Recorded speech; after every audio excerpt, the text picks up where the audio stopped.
So Carmi Levy is a technology expert and joins us live now with more on the continuing fallout of the Rogers outage. Carmi, good morning to you. Thanks for joining us. So we've heard from Rogers that this was part of a maintenance issue. We've heard from the feds that they want redundancies in place. So, given this meeting has taken place and these solutions have been put forth, are the problems solved?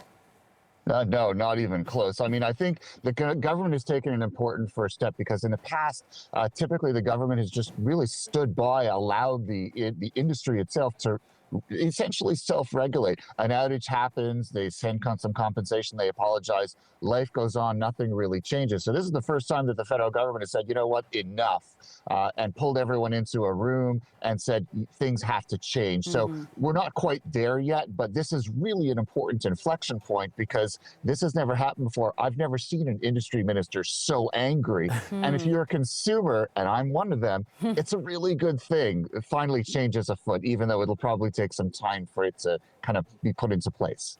Hey, Carmi, how is this actually going to work? I mean, we're talking about redundancies, companies picking up the slack for other companies' customers.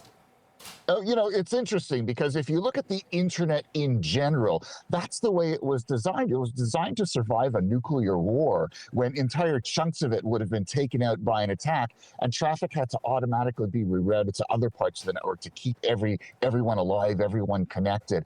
And so these networks really are an extension of the internet. Yes, they're proprietary, sort of specific to each telecom, but they were really designed for this kind of redundancy in the first place. There's no reason why, with a little bit of brainstorming, get all of their technicians and their experts and their engineers together, you figure out a way so that when one is affected, you fail over or back up or transition traffic from one to the other. They were built with this in mind. There's no technical reason why it can't happen. The only reason they haven't done it up until now is competitiveness, and now the government's saying that excuse doesn't work anymore. Yeah, exactly. So, picking up on the government's role here, typically, Carmi, tech companies and governments, they don't really have a history of seeing eye to eye. So how do you think they will react to all of Ottawa's demands here?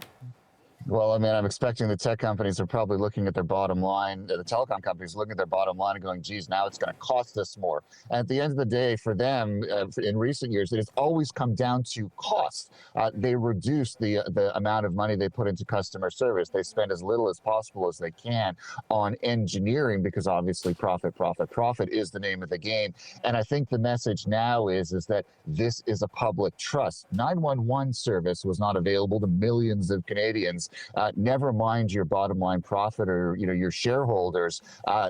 Canadians' needs have to be served, and maybe it's time to spending a little bit more money, maybe taking a hit on that bottom line, but recognizing that you can't cripple Canada's economy in the process. Carmi, there's talk of a class action lawsuit, being spearheaded by this firm out of Montreal. What type of precedent would that set in the tech industry if this actually moves forward and goes through? This lawsuit, definitely one to watch. Montreal-based firm that specializes in class actions has launched the lawsuit on behalf of a Quebec consumer who essentially says he was flabbergasted that the company might only offer a day or two's worth of what you paid on your subscription as compensation, saying that's nowhere near enough to recognize the damages that were incurred. And so this will set a very important precedent, definitely a case to watch, because I think it sets a standard for Canadian consumers that when something like this happens, a subscription-based service is not available, you're entitled to far more than just what you paid for that day or two. It affects your life. And as time goes on, our lives are affected even more. We deserve more when that's not available. All right. Carmi Levy, technology analyst and journalist, really appreciate your insights and your time this morning. Have a great day. Thanks, Carmi. Great being here, Jennifer and Bakari.